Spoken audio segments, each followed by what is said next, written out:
우리는 살면서 어려움을 겪기도 하고 삶이 다운되기도 합니다. 이러할 때 우리가 이제 극복할 수 있는 길이 있다 그러면은 그 길은 어떤 길일까라고 하는 사실을 오늘 한번 말씀을 통해서 우리가 한번 생각해 보도록 하겠습니다. 어떻게 회복해야 할 것이냐.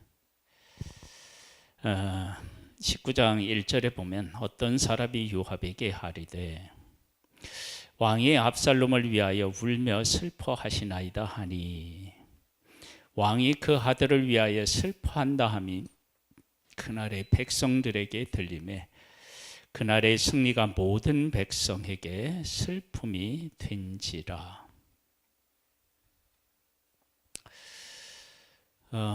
전쟁에서 승리했는데 슬프다. 앞뒤가 안 맞는데, 그런데 자기 민족끼리 싸워서 승리한 것이고 아버지와 아들의 싸움이기 때문에 그 싸움에서 승리한다고 해도 온전히 기뻐하기는 사실은 어렵습니다. 슬픈 일입니다.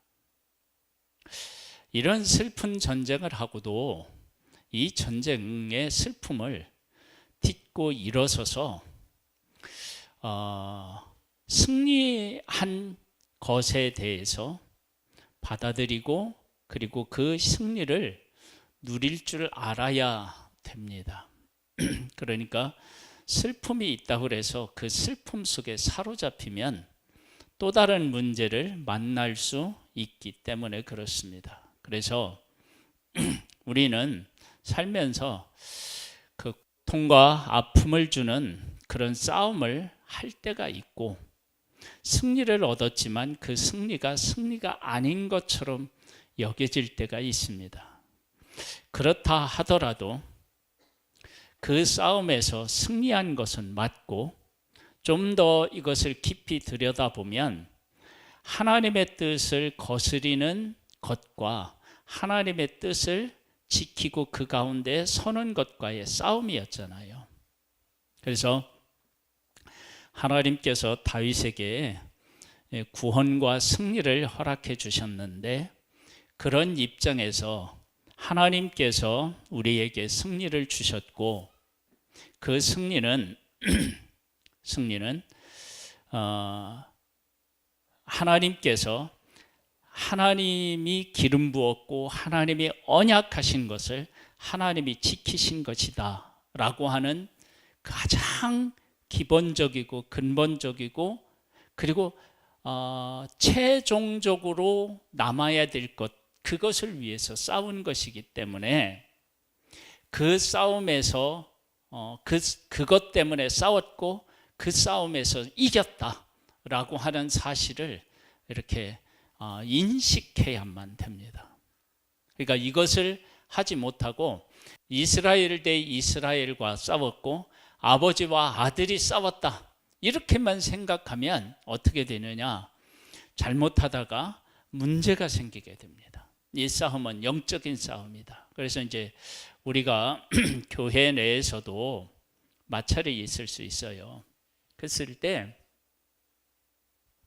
나중에 어떤 결론이 나지 않겠어요? 결론이 날 때 그 결론을 내 편에 서 있고 내 뜻이 있고 이런 것으로 그 싸움을 이야기하면 그 싸움을 바라보면 상처와 아픔뿐이라고요. 그런데 그 일을 통해서 하나님의 뜻이 무엇인지를 우리가 몰랐다가 배웠다. 내가 이렇게 한 것은 내 개인적인 어떤 생각이나 욕심이 아니라 하나님의 뜻 때문에 이런 일을 한 것이다 라고 하는 하나님의 뜻에 우리가 초점을 두고 그 싸움을 잘 정리해야만 그 다음의 문제를 우리가 안지 않고 그 문제를 해결할 수 있는 것이지, 만일에 이스라엘과 이스라엘이 싸우고 아버지와 아들이 싸웠다 이렇게만 생각하면은 이 싸움은 뭐예요? 슬픔과 아픔과 고통으로 끝나요. 그러나 다윗이 하나님이 기름 부었고 하나님의 언약한 다윗이었다고요. 그와 같은 하나님의 뜻을 품고 하나님의 뜻이 이 땅에 이루어지기 위한 싸움을 싸웠다. 그리고 하나님이 기름 부었고 하나님이 하신 일, 하나님이 하실 일을 위해서 우리는 앞으로 나아가야 된다. 그러면 다른 거죠. 이스라엘과 이스라엘이 싸우고 아버지와 아들 싸움이라고 생각하면 이건 큰 아픔이지만, 그러나 그 하나님의 뜻을 중심에 놓고 그 뜻이 우리들 가운데 이루어졌고 하나님의 뜻을 위해서 우리는 다시 일어서야 된다. 그러면 이것은 다른 문제가 되는 거예요. 그래서 우리가 항상 문제를 안고 있을 때 이렇게 생각해야 어떻게 되느냐? 우리가 회복할 수 있어요. 그런 회복을 우리가 하나님 안에서 할 수 있어야 됩니다. 그 다음에 19장 24절로 가보면은요,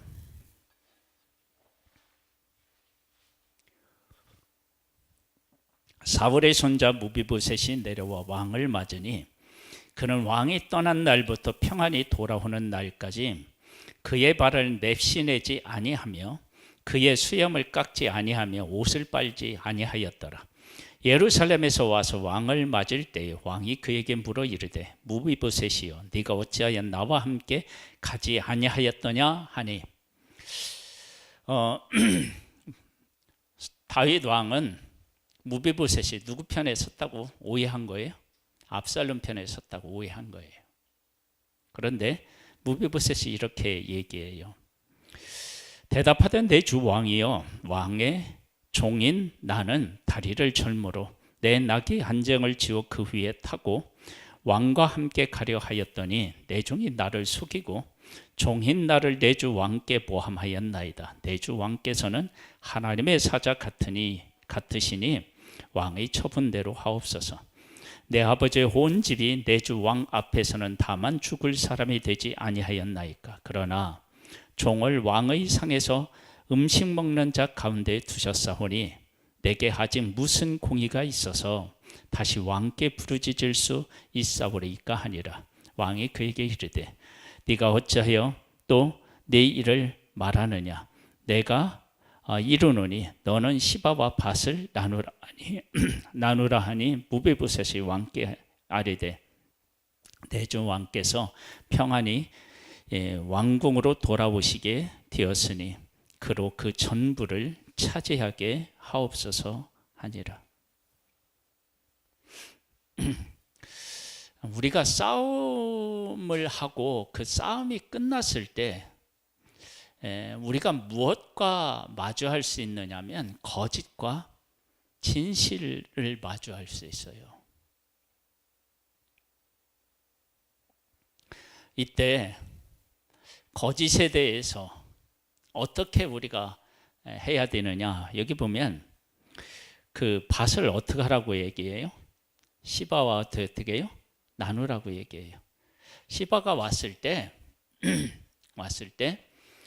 다윗이 뭐라고 얘기하냐면 무비보셋 건 네가 가져라 그랬거든요. 근데 나누라고 하니까 무비보셋이 뭐라고 얘기를 하냐면 나 필요 없다. 왕께서 편안히 돌아오신 것으로 나는 족하다. 왜? 나는 이미 왕과 함께 식사하는 그런 영광을 누리고 있는데 뭐 내가 무슨 부귀영화를 더 누리겠다고 그걸 갖느냐? 가지게 하라. 여러분, 우리는요 그 오해하고 다 몰라요. 그러니까 우리가 그런 사실에 대해서 인지하고 있어야 돼요. 우리는 다 모른다. 다 모른다. 그래서 내가 이렇게 이럴 것이다라고 생각했던 것이 완전히 다를 수 있는 거예요. 지금 다윗은 무비보셋에 대한 생각이 완전히 달랐다라고 하는 사실을 깨달아 한 거예요. 그러면서 다윗이 뭐냐면 무비보셋이 다 줘라. 나는 왕이 평안히 돌아오신 것으로 족하다라고 했을 때 무베보셋이 다윗을 얼마나 생각했는지를 알 수 있어요. 그래서 24절에 보면은요, 평안히 돌아오는 날까지 그의 발을 맵시내지 아니하며 그의 수염을 깎지 아니하며 옷을 빨지 아니하였더라. 얼마나 그가 다윗을 위해서 간절히 하나님 앞에 기도했는지도 알 수가 있습니다. 그러니까 나를 실질적으로 도와주지 못할 것 같은 사람도 이렇게 내 편에 서서 기도해 주는 사람이 있으니까 하나님께서 다윗을 어떻게 해요? 버리실 수가 없는 거죠. 이 큰 역할을 하는 것입니다.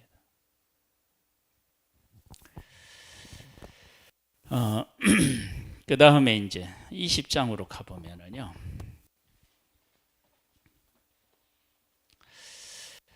마침 거기에 불량배 하나가 있으니 그의 이름은 세바라인데 베냐민 사람 비그리의 아들이었더라. 그가 나팔을 불며 이르되 우리는 다윗과 나눌 분깃이 없으며 이 세 아들에게서 받을 유산이 우리에게 없도다. 이스라엘아 각각 장막으로 돌아가라 하매 여러분 우리가 어떤 사람이나 어떤 일을 볼 때 우리가 경험한 것을 토대로 해서 사람을 평가하고 사람을 볼 가능성이 상당히 높습니다. 지금 세바라고 하는 사람이 어디 사람이에요? 베냐민이에요. 베냐민에 속했던 사울이 베냐민에 속해 있었죠. 왕이었어요. 그때 이 사울 왕은 자기가 왕으로 기름 부었고 왕으로 있기 때문에 이 왕의 자리를 다윗에게 넘기면 자기의 모든 것을 어떻게 해요? 잃는다라고 생각했어요.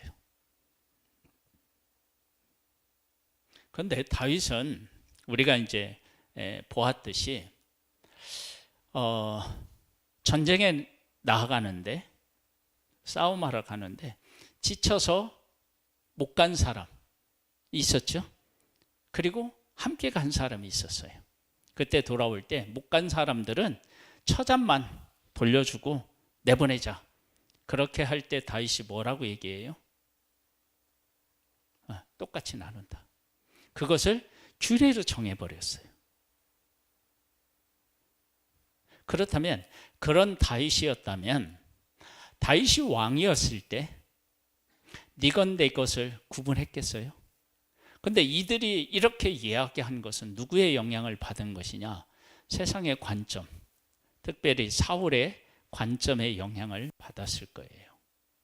그러니까 우리들이 하나님과 함께 살아가면서 세상의 관점에서 벗어나 어떻게 하면 하나님의 관점으로 세상을 보며 살아갈 것이냐, 이것이 바로 뭐냐면 우리가 회복하는 길이에요. 다른 데 있지 않아요.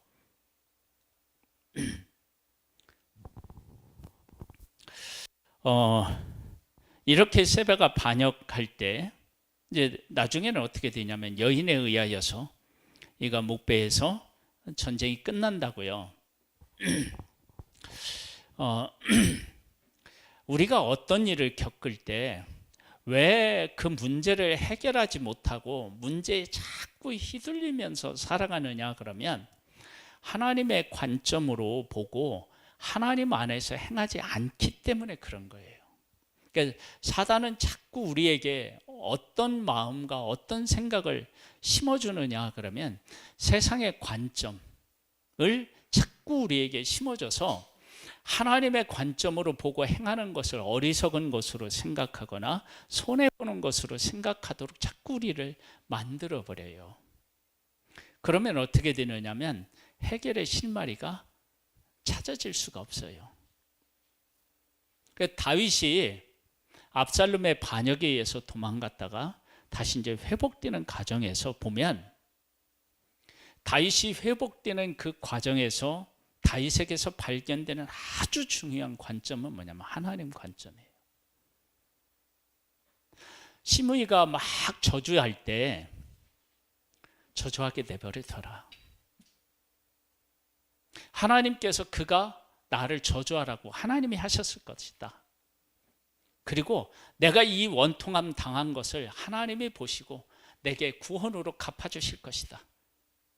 그러면서 시므이를 죽이겠다고 하는 자들을 못 죽이게 막아요. 그럼 시므이는 계속해서 다윗을 저주한다고요.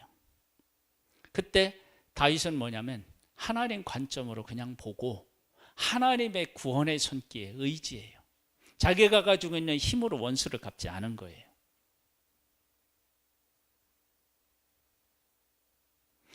여러분, 이런 것들이 우리에게 주는 교훈이 큰 거예요.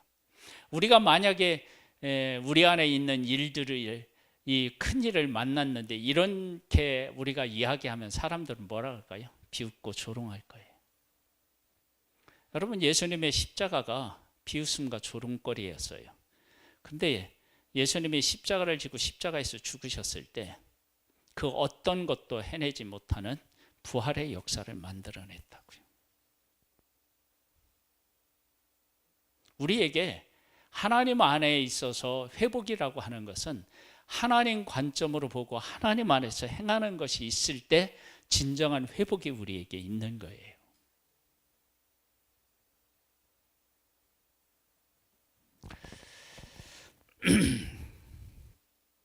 자, 21장으로 한번 가보면요. 다윗의 시대에 해를 거듭하여 3년 기근이 있으므로 다윗이 여호와 앞에 간구하매 여호와께서 이르시되 이는 사울과 피를 흘린 그의 죄로 말미암음이니 그가 기브온 사람을 죽였음이니라 하시니라. 3년 기근이 있었대요. 그러면 첫 번째 해, 두 번째 해에는 다윗이 하나님 앞에 어떻게 했을까요? 묻지 않았다라고 하는 것을 우리가 알 수 있고, 그 원인을 찾지 못했는데 왜 찾지 못했어요?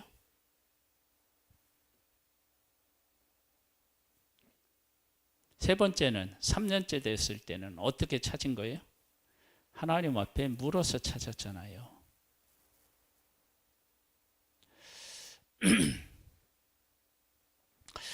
첫 번째하고 두 번째는 하나님께 물었는데 하나님이 대답을 안 하셨나? 그런 것 같지는 않죠. 자기가 그 원인을 이것인가 저것인가 아마 찾았던 것 같아요. 그리고 첫 번째 해는 살다 보면 기근도 있을 수 있겠지. 그렇게 넘어갔을 수도 있어요. 근데 두 번째 해에도 또 기근이 있고요. 세 번째에도 기근이 있어요. 그때 다윗이 정신이 번쩍 난 거예요. 이거 하나님하고의 관계에 문제가 생겼나 보다. 여러분, 우리에게 일어난 모든 문제가 문제에서 이게 막 다 영적인 일이다 막 이렇게 얘기할 수는 없습니다. 또 그렇게 봐서도 안 됩니다.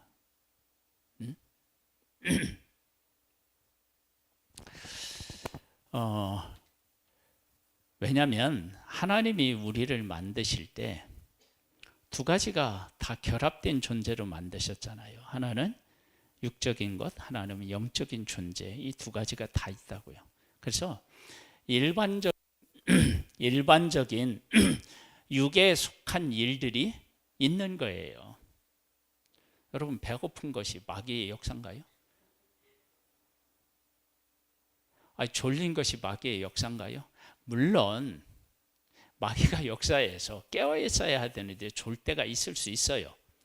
그런데 하나님이 우리를 만드실 때 자야만 하는 존재, 먹어야만 하는 존재로 하나님은 만드셨다고요. 그러니까 좋은 것을 다 영적인 것으로만 보면 안 되죠. 물론 영적인 것에 문제가 생겨서 졸 수 있습니다. 그걸 부인할 수는 없어요. 그러나 좋은 것이 다 영적인 일이다, 그렇게 말하면 안 돼요. 왜냐하면 자는 것은 하나님이 인간을 만들었을 때 기본적인 욕구 중에 하나예요. 우리는 잠을 자게 되어 있다고요. 먹게 되어 있다고, 그런 존재로 만들었어요. 그런데 우리가 먹는 것에 치우쳐서 탐욕을 부리면, 그러면 어떻게 되느냐? 이제 시험에 드는 거예요. 하나님의 백성들이 광야에서 뭐를 부려요? 탐욕이 그들한테 왔잖아요. 하나님께서는 그들에게 만나를 주시고 메추라기를 주셨다고요. 그런데 하나님이 주신 것에 감사하지 못하고 더 좋은 것을, 더 새로운 것을 구했죠. 그러면서 그들이 탐욕이 와서 광야에서 죽게 되는 일이 생겨요. 하나님이 아무것도 주시지 않았을 때 먹을 것을 구하는 것은 어떻게 해요? 그건 당연한 일이죠.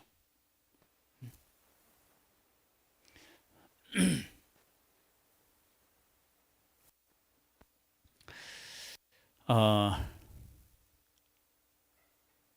3년 기근이 있었어요. 근데 처음에는 이것이 하나님하고의 관계에서 된 것이라고 생각을 못했던 거예요. 그런데 이것이 어떻게 이런 일이 일어났는지를 하나님 앞에 묻게 되고, 하나님이 말씀을 하셔요. 어떻게 하느냐? 주겠음이니라 하시니라. 기브온 사람은 이스라엘 족속이 아니요 그들은 아모리 사람 중에서 남은 자라. 이스라엘 족속이 전에 그들에게 뭐 했다고요? 맹세하였어요. 여리고 성하고 아이 성을 싸워서 이기고 난 후에 기브온 사람들이 곰팡이 난 떡, 헤어진 옷 입고 신발마 이러면서 와가지고 우리가 먼 나라에서 왔다, 우리하고 그 언약을 하자, 뭐 이렇게 해서 언약을 했단 말이에요. 그래서 이들을 뭐냐면 물깃는 자, 뭐 이런 뭐 장작 패는 자들로 이들을 삼았고요. 이들이 어려움이 있을 때마다 하나님의 백성들은 이들을 위해서 어떻게 해요? 싸워야 돼. 왜냐하면 이들의 주인이니까. 그런데 사울이 어떻게 했느냐? 이스라엘 족속들이 전에 그들에게 맹세하였거늘 사울이 이스라엘과 유다 족속을 위하여 열심히 있으므로 그들을 죽이고자 하였더라. 여러분, 우리가 열심히 살아가는 게 중요하긴 한데요, 열심히 살아가는 것이 인간적으로 열심히 살아가면 영적으로 문제가 생겨요. 신약에서도 와보면은요, 아부들이 어떻게 하느냐, 집집에 다니면서 게을렀대요. 집집에 다니는데 어떻게 게으를 수 있어요? 그 부지런한 건데. 그런데 문제를 만들어내는 건 그건 게으른 거예요. 문제를 해결하는 것은 부지런한 것이고, 문제를 만드는 것은 그 게으른 거예요.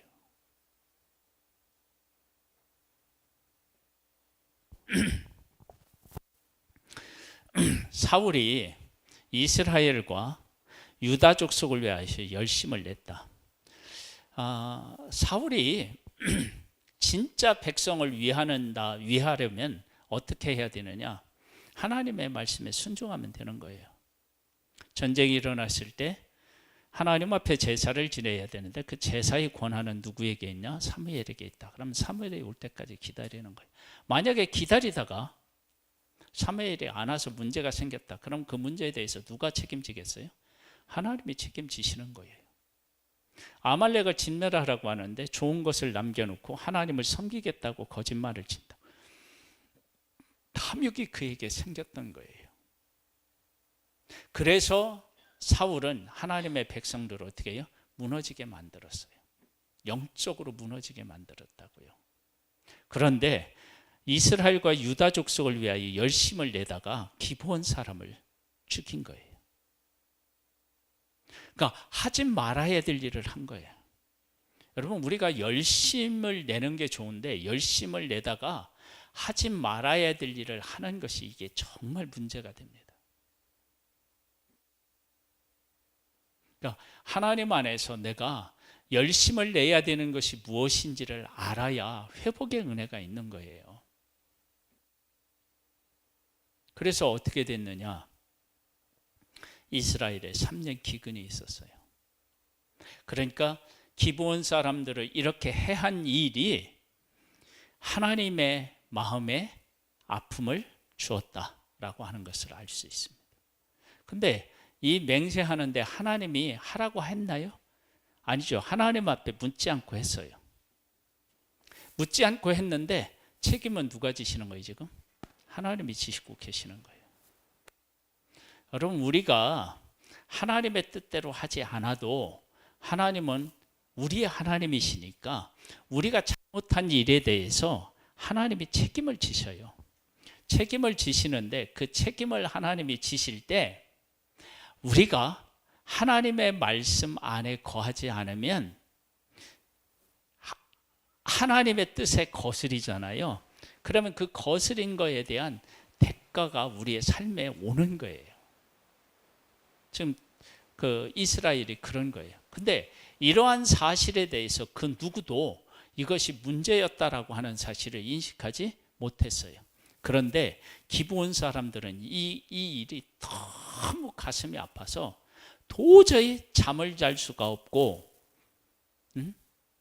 그냥 평안히 살 수가 없는 거예요. 우리나라 말로 말하면 어떻게 해요? 한이 생긴 거예요. 한. 여러분, 한이라는 게 우리의 나라에만 있다며요.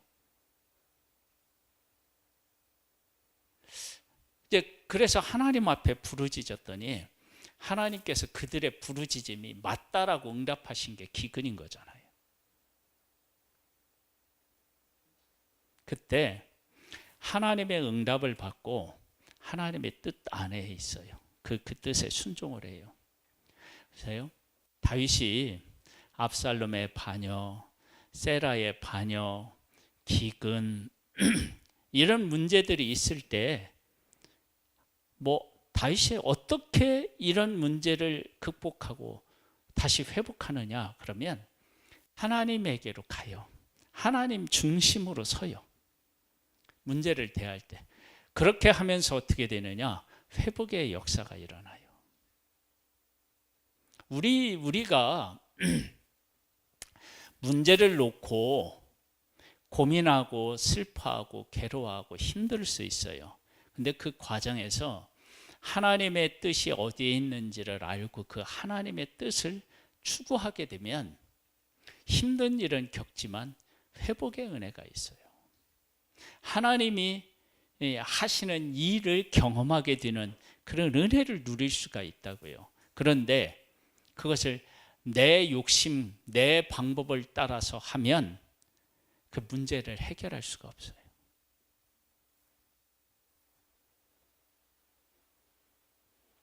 우리가 잘못 건드리면 덧난다고 하잖아요. 그런 일들을 우리는 얼마든지 할 수 있어요. 왜 그러느냐? 그러면 우리가 이제 상처를 만질 때 가장 중요한 게 뭐예요? 네? 네? 상처를 만질 때 가장 중요한 거 깨끗한 거예요. 감염되지 않게 만드는 거예요.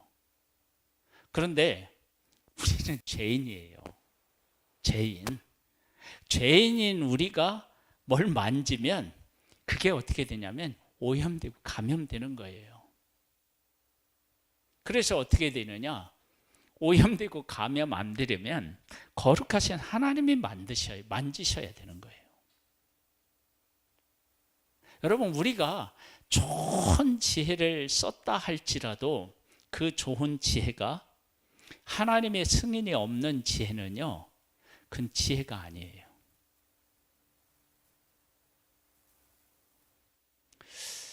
누가 그런 일을 겪죠?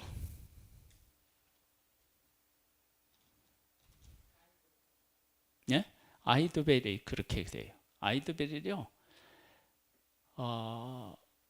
압살롬에게 나한테 사람 몇 명이야? 10,000명을 줘라. 그럼 내가 지금 가서 다윗만 죽이면 온 이스라엘의 하나님께로 돌아올 것이다 라고 하는 것은 진짜 그게 옳은 계략이었어요. 옳은 계략. 그런데 그가 옳은 계략을 말하기 이전에 가장 악한 편을 선택한 거예요. 하나님이 기뻐하지 않는 압살롬 편에 선 거예요. 그러니까 하나님의 뜻을 부인하고 하나님을 대적하는 편에 선 거예요. 그러니까 어떻게 되느냐? 지혜가 되지 않는 거예요. 채택되지 않는 거예요.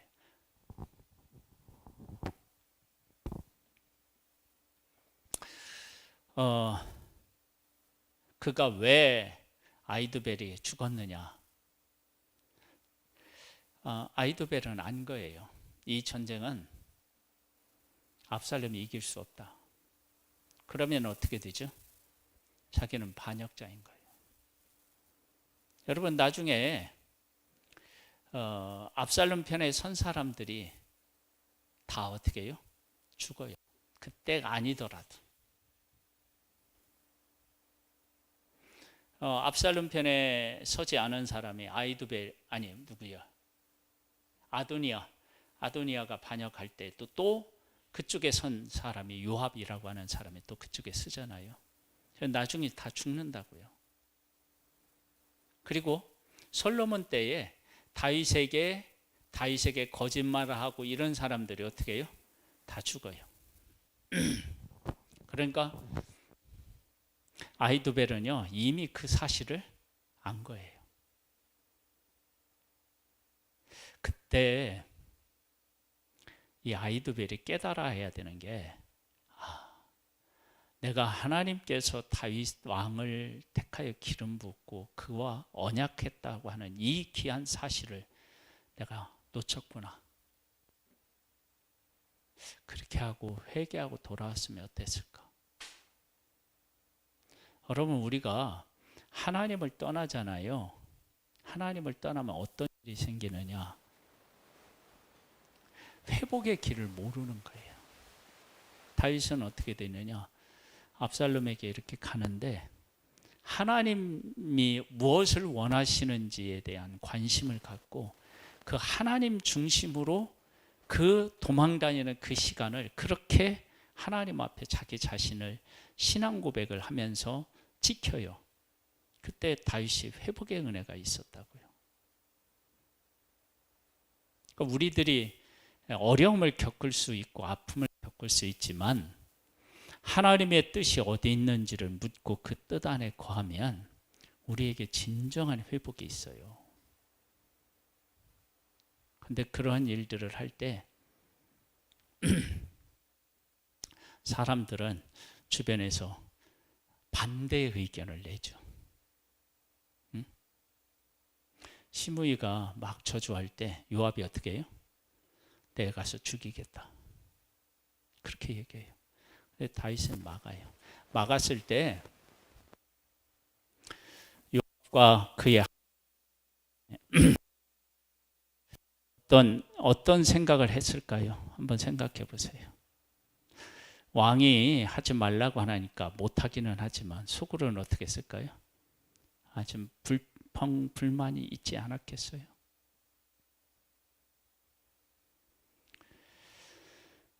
그러나 하나님의 뜻을 따르니까 하나님께서 다윗을 다시 회복했고 그 하나님의 뜻을 따르면서 그 따르는 길을 가니까 하나님이 회복시키십니다.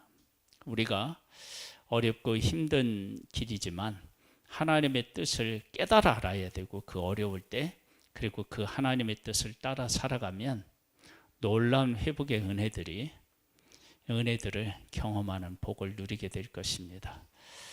귀한 복을 누릴 수 있게 되기를 주님의 이름으로 축복합니다. 우리 함께 기도로 나아가겠습니다.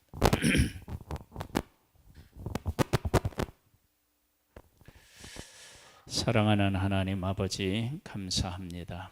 우리를 사랑해 주신